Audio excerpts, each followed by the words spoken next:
Assalamualaikum warahmatullahi wabarakatuh. Apa kabar sahabat Amirul Mukminin? Semoga semua dalam lindungan Allah Subhanahu wa taala.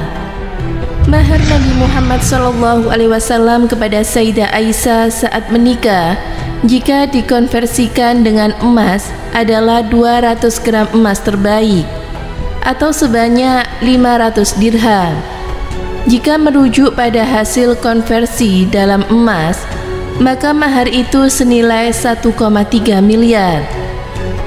Itu jika menggunakan hitungan emas 24 karat per gram yang dihargai setara 6,5 juta.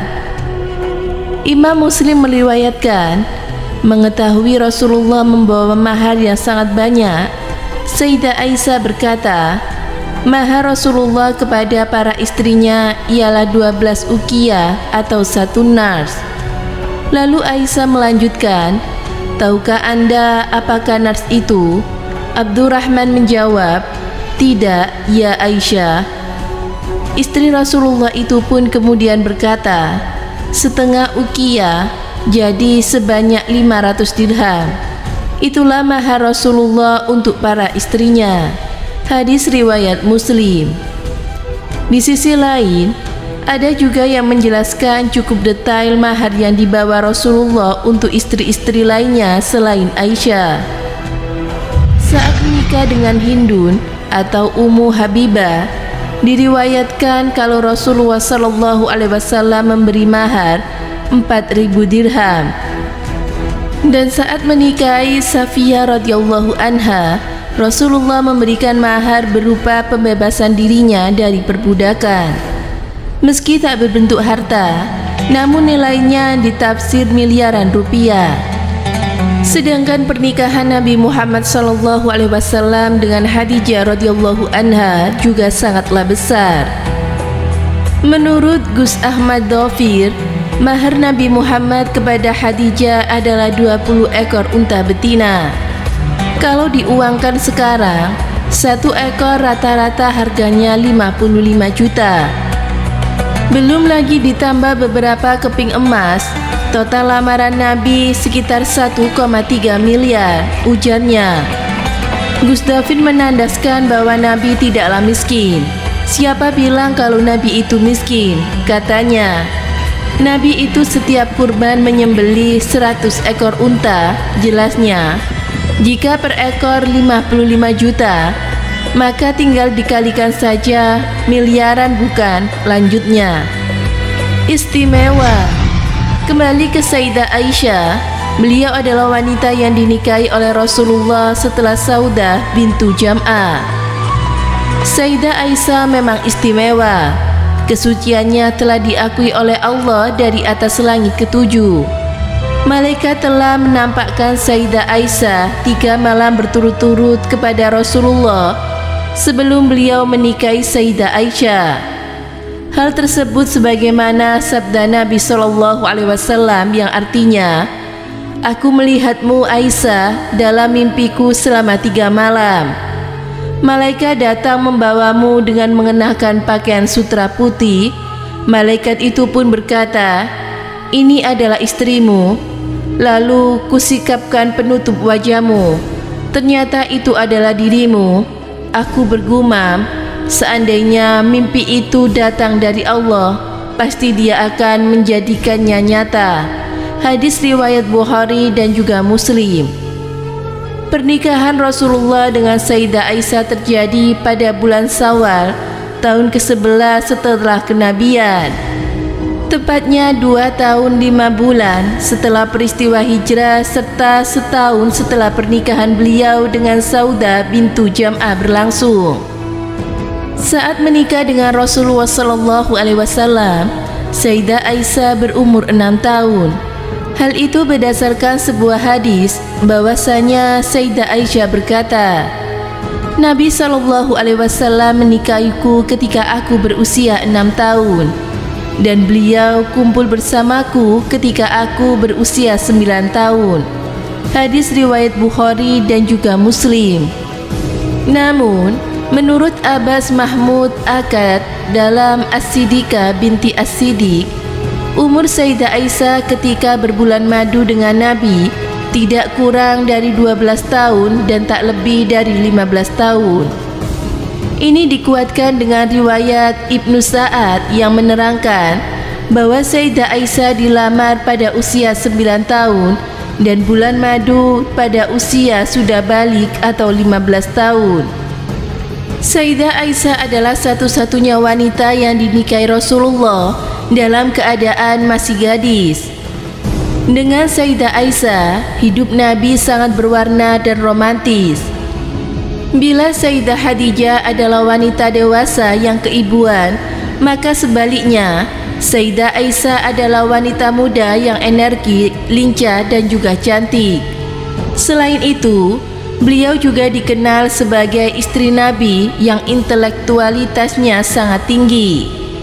Beliau termasuk sahabat yang banyak meriwayatkan hadis. Menurut Dr. Mahmud Tahan dalam Taisir Muntala Al-Hadis, menempatkan Sayyidah Aisyah sebagai sahabat dalam urutan keempat yang paling banyak meriwayatkan hadis. Jumlahnya yakni 2210. Pernikahannya dengan Sayyidah Aisyah tak memiliki anak. Hikmah. Salah satu hikmah dari pernikahan Rasulullah dengan Sayyidah Aisyah radhiyallahu anha adalah menghapus anggapan orang-orang terdahulu yang menjadi norma yang berlaku di antara mereka, yaitu ketika seseorang sudah bersahabat dekat, maka status mereka layaknya saudara kandung dan berlaku hukum-hukum saudara kandung. Ketika Rasulullah SAW hendak menikah dengan Sayyidah Aisyah, Abu Bakar sempat mempertanyakannya karena ia merasa apakah yang demikian itu dihalalkan. Dari aura, Rasulullah SAW datang kepada Abu Bakar untuk melamar Aisyah. Lalu Abu Bakar berkata, "Sesungguhnya aku ini adalah saudaramu."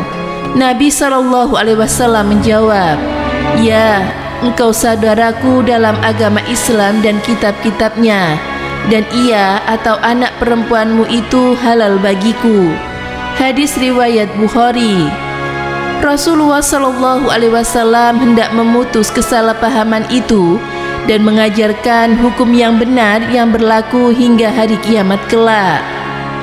Menurut Muhammad Husain Haikal dalam bukunya Sejarah Hidup Nabi, pernikahan Rasulullah dengan Sayyidah Aisyah lebih didorong karena mereka adalah putri sahabat dekatnya, yakni Abu Bakar. Hal yang sama juga kemudian dilakukan dengan Hafsah binti Umar bin Khattab.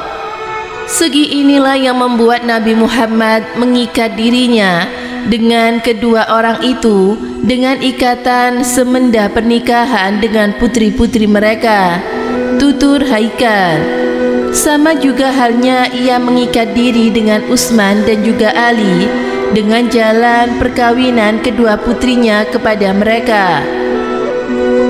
Kalaupun benar kata orang mengenai Sayyidah Aisyah serta kecintaan Nabi kepadanya itu, maka cinta itu timbul setelah pernikahan, bukan ketika pernikahan. Gadis itu dipinangnya kepada orang tuanya tatkala ia berusia 9 tahun dan dibiarkan 2 tahun sebelum perkawinannya dilaksanakan. Logikanya, tidak akan menerima kiranya bahwa dia sudah mencintainya dalam usia yang masih begitu kecil. Tambah Haikal. Hal ini diperkuat lagi oleh perkawinannya dengan Hafsah binti Umar yang juga bukan karena dorongan cinta birahi. Dengan ayahnya sendiri sebagai saksi, ujarnya, "Masya Allah, itulah mahar yang diberikan Nabi kepada istri-istrinya." Semoga dari kisah ini kita bisa mengambil hikmah dan pelajarannya. Semoga bermanfaat. Wallahu a'lam bishawab.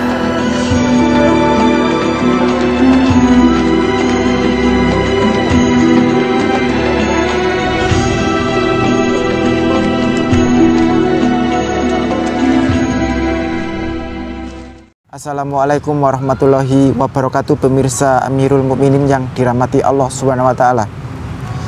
Allah Subhanahu wa taala memerintahkan Rasulullah Muhammad SAW menikahi banyak istri memiliki banyak tujuan. Di antaranya adalah yang pertama, agar sunnah-sunnah beliau bisa tampak. Peran istri-istri beliau agar sunnah-sunnah yang biasa beliau lakukan di rumah itu bisa tampak. Seandainya beliau hanya beristrikan 1 atau 2 istri saja, maka hadis-hadis yang diriwayatkan sangat sedikit. Yang kedua, untuk menundukkan hati kabilah-kabilah agar mereka memeluk Islam. Misalnya adalah Safiyah binti Huyai yang berasal dari Yahudi, agar orang-orang Yahudi ini masuk Islam. Peran istri Rasulullah SAW begitu besar dalam perkembangan Islam di masa awal. Dengan banyak istri mereka bisa mengajarkan ilmu agama Islam kepada para sahabat, para tabi'in, dan orang-orang soleh di zamannya. Semoga memberi manfaat. Wassalamualaikum warahmatullahi wabarakatuh.